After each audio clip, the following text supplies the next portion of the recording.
जनाब।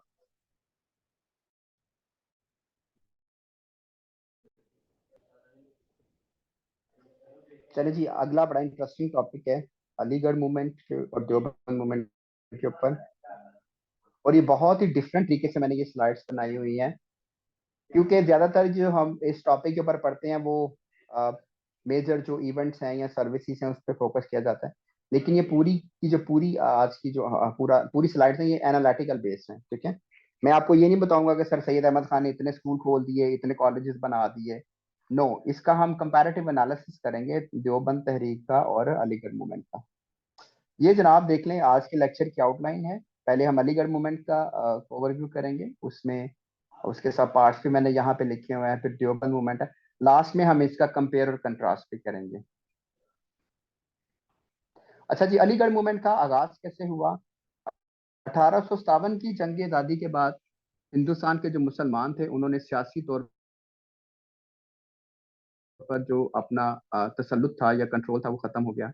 आखिरी मुगल बादशाह बहादुर शाह जफर को बर्मा में जलावतन कर दिया गया, फिर वहीं पे उनको कैद में किया गया और वहीं पे उनकी डेथ हो गई। फैमिली का उनका मैसेकर करवा दिया गया और पूरे ब्रिटिश हिंदुस्तान पे जो था वो ब्रिटिश का कंट्रोल आ गया। एक बुनियादी फर्क ये भी समझ लें कि 1857 की जंग आज़ादी से पहले इंडिया के जो इलाके बरतानिया के कंट्रोल में थे उनको ईस्ट इंडिया कंपनी गवर्न करती थी। ये बेसिकली एक ट्रेड कंपनी थी जो कि जिसको बरतानिया की जो किंग था या क्वीन थी उन्होंने इसको अथॉरिटी दी हुई थी। और ये बरतानिया की जो कॉलोनीज हुआ करती थी वहां पे ये तिजारत किया करती थी। लेकिन फिर बाद में इसने बहुत सारे इलाकों पर कब्जा भी किया। तो जनाब 1857 की जंग आज़ादी के बाद हालात मुसलमानों के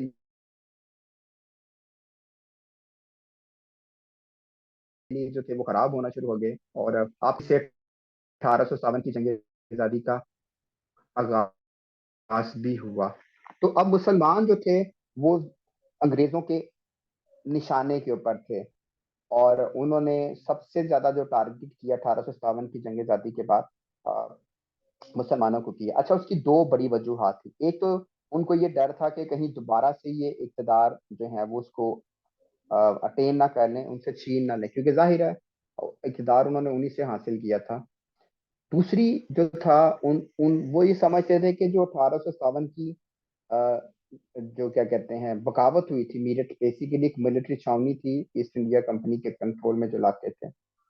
तो उनका ख्याल था कि उस रिवॉल्ट के जो जिम्मेदार हैं वो मुसलमान हैं। हालांकि उसमें कलेक्टिवली लोग शामिल थे, जिसमें सिख भी थे, हिंदू भी थे, मुसलमान भी थे, लेकिन टारगेट के ऊपर ये आ गए। अब ये तमाम सिचुएशन जो थी वो मुसलमानों के लिए बड़ी, आप कह लें कि क्रिटिकल थी। और उस दौर के अंदर एक ऐसे शख्स का ज़हूर होता है जिसने सबसे पहले हिंदुस्तान के मुसलमानों के प्रॉब्लम्स को आइडेंटिफाई किया, और वो शख्स है सर सैयद अहमद खान। और उन्होंने जिस तहरीक का आगाज किया जिसको रिफॉर्म मूवमेंट कहते हैं वो थी जनाब अलीगढ़ मूवमेंट। रिफॉर्म मूवमेंट भी याद रख लें, इस क्या होती है। रिफॉर्म मूवमेंट ऐसी तहरीक को कहते हैं जो सोसाइटी में लोगों के मसाइल को हल करने के लिए, चेंज लाने के लिए जो है वो स्टेप बाय स्टेप चलती है। ठीक है, इसमें वो लोगों को एजुकेशनली एजुकेट करती है। ठीक है, उनके राइट्स को हाईलाइट करती है। एक होती है रेवोल्यूशनरी मूवमेंट, इनकलाबी तहरीक। इनकलाबी तहरीक वो होती है जो माशरे के अंदर सडन चेंज लाना चाहती है। और रिफॉर्म मूवमेंट्स में ये कहा जाता है कि वायलेंस को या ब्लड शेड को डिस्करेज किया जाता है। लेकिन रेवोल्यूशनरी मूवमेंट का मतलब होता है कि सडन चेंज लेकर आना, और उसके अंदर जो मेन टूल होता है वो इनकलाब होता है। लेकिन उसमें आपको पता है ब्लड शेड भी होता है। दुनिया में जितने भी बड़े इनकलाब आए उसमें लाखों की तादाद में लोग मारे भी गए हैं। जैसे फ्रेंच रेवोल्यूशन कह लें आप, रशिया के अंदर इनकलाब आया, फिर ईरानियन रेवोल्यूशन है, गुज़िश्ता सदी की मिसालें दे रहा हूँ मैं, जिसमें चाइनीज रेवोल्यूशन है। लेकिन सर सैयद अहमद खान ने रिफॉर्म्स मूवमेंट का जो था वो वे अडॉप्ट किया और उन्होंने अपनी तहरीकी बुनियाद रखी। और इस एमरजेंसी तहरीक के अंदर ये भी था कि मुसलमानों को जो है वो वेस्टर्न एजुकेशन से जो है वो हमकनार किया जाए। ठीक है, और मुसलमानों का जो एक पेसिमिस्ट माइंडसेट है, जो मेडिवियल आउटलुक है, जो ट्रेडिशनल आउटलुक है, उसको मॉडर्न वे के अंदर जो है वो ट्रांसफॉर्म किया जाए। सर सैयद अहमद खान अकेले नहीं थे। उनकी टीम के अंदर बहुत सारे लोग शामिल थे। और याद रखें, जब मिशन बड़ा होता है तो उसमें एक शख्स जो है वो सारे काम नहीं कर सकता, और वो हमेशा टीम बनाता है, और वो टीम जो है वो माशरे के अंदर तब्दीली लेकर आती है। जैसे मार्टिन लूथर किंग जो थे, सिविल राइट्स मूवमेंट का जब उन्होंने आगाज किया अमेरिका के अंदर, तो उस उनकी टीम में बहुत सारे लोग शामिल थे। इसी तरह अमेरिका के अंदर जब एंटी स्लेवरी मूवमेंट का आगाज हुआ 19वीं सदी के अंदर, तो वहां पे भी उस मूवमेंट के अंदर बहुत सारे लोगों का कंट्रीब्यूशन था।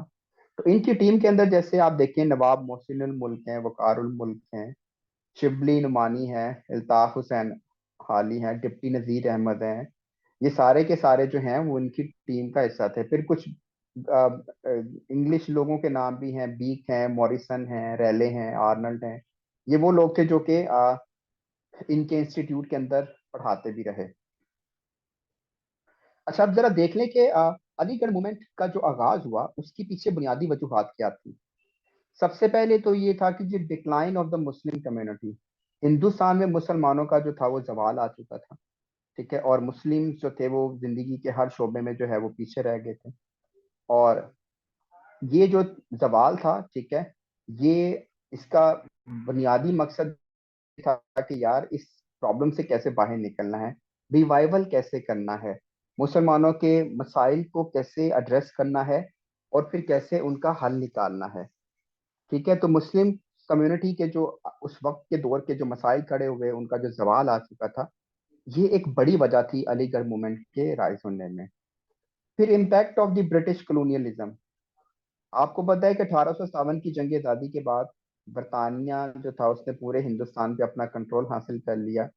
और फिर फोर साइड इसका हम देखते हैं कि एक इम्पैक्ट भी आना शुरू हुआ इंडियन सोसाइटी के ऊपर। वेस्टर्न सिस्टम जो था यहाँ पे आया, और उनके इंस्टीट्यूशंस, पूरा का पूरा गवर्निंग सिस्टम जो था उन्होंने चेंज कर दिया। अलीगढ़ मूवमेंट का जो बुनियादी मकसद ये था कि इस तमाम सिस्टम के अंदर रहते हुए जो है वो आपने अपने इंटरेस्ट को प्रोटेक्ट करना है। ठीक है, और मॉडर्न एजुकेशन की तरफ भी जाना है, क्योंकि इनका ख्याल था कि जो ब्रिटिश सिस्टम आया है उसको हमें रेजिस्ट करने की जरूरत नहीं है, बल्कि हमें उनको अडेप्ट करने की जरूरत है, ताकि हम जो है उसके बेनिफिशियरी के जो है वो बन सकें। एक तो ये था political awakening and the demands for the representation. Reforms movement जो थी अलीगढ़, उसका एक बुनियादी मकसद ये था कि लोगों को सियासी शऊर भी दिया जाए। ठीक है, और इसके साथ साथ जो था वो क्या कहते हैं, उनको जो है वो नॉलेज और डिफरेंट स्किल्स के साथ जो है वो इक्विप्ड किया जाए, ताकि वो बाद में अगर पॉलिटिकली इंगेज भी हो तो वो अपने इंटरेस्ट को प्रोटेक्ट कर सके। पहले स्टेप के ऊपर तो उन्होंने कहा था कि मुसलमान जो हैं उनको सियासत से दूर रहना चाहिए उस वक्त तक, कि जब तक वो अपने आप को